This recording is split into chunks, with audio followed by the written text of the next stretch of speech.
the site of the Battle of Waterloo, one of the world's most significant military contests. The result brought Europe decades of peace and marked the downfall of a leader idolised by some and feared by many. Now, 210 years on, modern British soldiers are retracing steps and finding a few surprises along the way. The Battle of Waterloo may seem like distant history, but for the soldiers of One Lancs who've travelled here to learn more about it, it's clear that the past still has something to say to the present. Officially, the Kingsmen are here to lead commemorations for the 210th anniversary, but they're also using the opportunity to get to grips with what soldiering looked like in the early 19th century. All of our soldiers that we have here today are absolute volunteers. They absolutely saw this as a golden opportunity to, again, learn something, be involved in something that is vastly different, and again, mark the rich history of our regiment. And this, essentially, is a real key opportunity for our soldiers to learn and as to mark the rich heritage of our regiment with the anniversary of Waterloo. We recently embedded with these same soldiers in another part of Europe, a location just like Waterloo, playing a current role in maintaining security on the continent.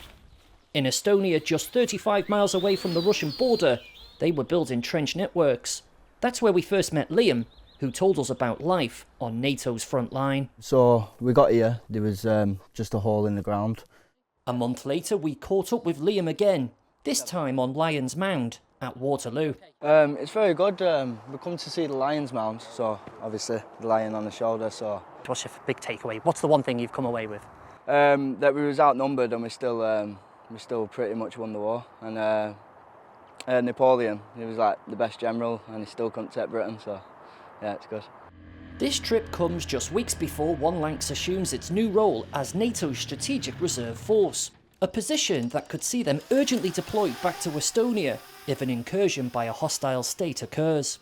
And with that in mind, alongside their Waterloo-themed programme, the soldiers also received a briefing at NATO's Supreme Headquarters, situated not far from the battlefield itself. It's not all dig, dig, dig, is it? Yeah, well, clearly we've been on quite a busy cycle in the last 6 to 8 months doing the dig, dig, dig. But we are now in a slightly quieter period, and it's a point where we can actually go and explore and learn about other things that are equally important to the regiment, such as the regimental history with Waterloo. Sort of getting that sort of wider education, coming to shape to get an understanding of why we're doing things itself. Just sort of taking that step back before we go in again to what will probably be a very busy next 2 years after we've taken over Forward Land Forces.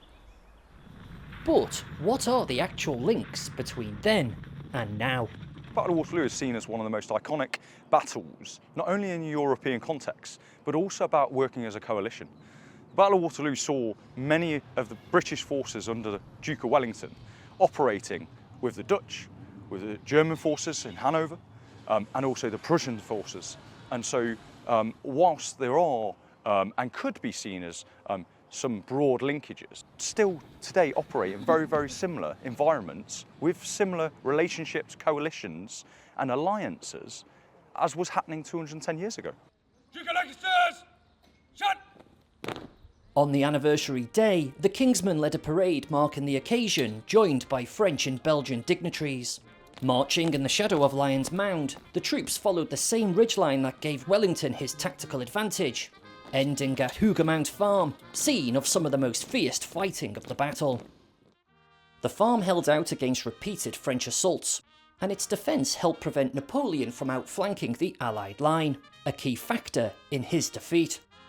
Today it's a place of quiet reflection and the site of both British and French memorials, honouring the approximately 20,000 lives lost in a single day.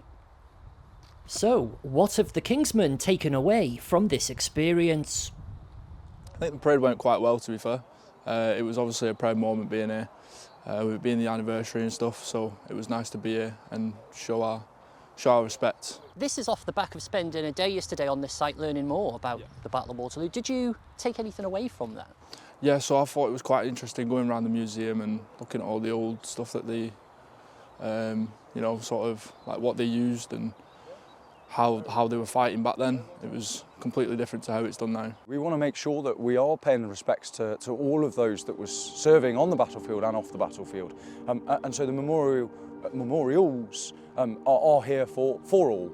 And so it is, as I say, the right thing to do is to make sure that we are supporting both memorials that are here, and so hence wishing to show our respects on all fronts. British Army service, 2 centuries apart, but both generations focused on the same goals: security and peace in Europe. That's the relevance of Waterloo for these soldiers, and for all of us living in uncertain times. James Wharton, BFBS Forces News, Waterloo, Belgium. Thanks for watching. For more from BFBS Forces News, like and subscribe to our channel.